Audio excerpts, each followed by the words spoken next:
नमस्कारः सुप्रभातम्। अद्यतनी वार्ताः। राज्यसर्वकारेण विद्यालयेषु अवकाशः घोषितः। अद्य आरभ्य राज्ये सर्वे विद्यालयेषु अवकाशः भवति। ग्रीष्मकालस्य तीव्रतापं दृष्ट्वा राज्यसर्वकारेण अद्य आरभ्य सर्वे सर्वकारीय सरकारी सहायक निजीविद्यालयाः त्रिदिवसं यावत् अवकाशः कर्तुं निर्णयः कृतः अस्ति। राज्यसर्वकारस्य निर्णयानुसारम् अद्य अर्थात् 18 अप्रैलतः 20 पर्यन्तं सर्वे विद्यालयेषु अवकाशः भविष्यति। आतङ्कवादिनं स्वगृहे एव प्रविश्य मारयिष्यामः। प्रधानमन्त्री नरेन्द्र मोदी इत्यस्य आतङ्कवादिनः विरुद्धं वक्तव्यं प्रति अमेरिकादेशः प्रतिक्रियाम् अददात्। अमेरिकी विदेशविभागस्य प्रवक्ता मैथ्यू मिलर मंगलवासरे अवदत् यत् अमेरिका भारतं पाकिस्तानं च परिस्थितिं परिहरितुं समाधानं च अन्वेष्टुं प्रोत्साहयति। आगामि 4 दिनं यावत् ग्रीष्मकालः तीव्रः भविष्यति। ग्रीष्मकालीन तापस्य प्रकोपः अधिकः भविष्यति। 4 दिवसान् यावत् ग्रीष्मकालस्य प्रवाहः अधिकाधिकं तीव्रः भविष्यति। 18-29 दिनाङ्केषु दिवसस्य तापमानं 45 डिग्री सेल्सियस् पर्यन्तं वर्धते। वर्षा न भविष्यति। रात्रौ शान्तिः नास्ति। उष्णवायुः प्रवहति। मौसमविभागेन एतादृशी भयानकी सूचना ध्वनितम्।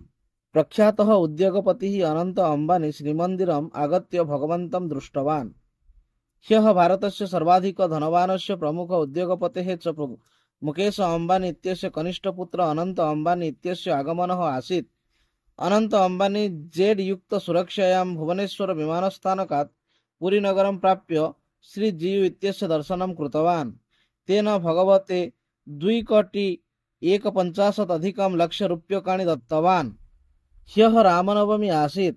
श्रीरामः अयोध्यायां सूर्यतिलकेन आशीर्वादं प्राप्नोति स्म। ह्यः पवित्र रामनवमी आसीत्। अयं च रामनवमी अस्मिन् समये अयोध्यानगरस्य राममन्दिरे विशेषः अभवत्। रामस्य नगरं सूर्यास्तसमये अद्भुतं दृश्यम् आसीत्। रामलल्लायाः शिरसि 4 निमेषपर्यन्तं सूर्यकिरणाः पतन्ति स्म। वैज्ञानिकाः अस्मिन् विषये शोधं कृतवन्तः।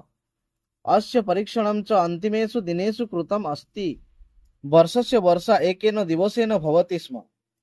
प्रचण्डवृष्ट्या दुबै नगरं बाधितं जातम्। मौसमविभागेन सूचितं यत् दुबै नगरे 24 घण्टासु वर्षा भवति यत् वर्षस्य वर्षाणाम् अपेक्षया बहु अधिकमस्ति। अत्यधिकवृष्ट्या मार्गाः विमानस्थानकानि च मग्नाः सन्ति। जानुपर्यन्तं जलं गृहेषु प्रासादेषु च प्रविष्टमस्ति। विपणिषु अपि जलं प्रविष्टमस्ति।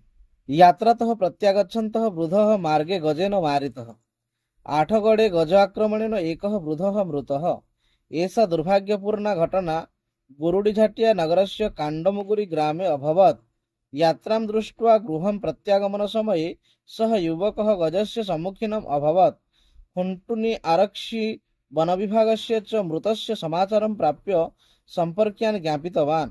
तस्य नाम तुबुर्खुङ्का आसीत्। जातिसङ्घः भारतस्य जनसङ्ख्यायाः विषये बृहत् सूचना दत्तवान्। भारतस्य वर्तमान जनसङ्ख्या विषये संयुक्तराष्ट्र जनसङ्ख्याकोशस्य प्रतिवेदनं बहिः आगतम्। अस्याः प्रतिवेदनानुसारं भारतस्य जनसङ्ख्या 44,100 कोटि प्राप्ता अस्ति। तेषु 14% शून्यतः 14 वर्षाणां मध्ये भवति।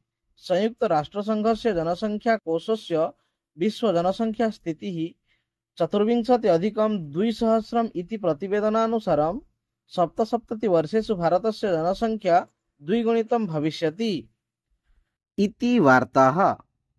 धन्यवादः। जयतु भारतं, जयतु संस्कृतम्।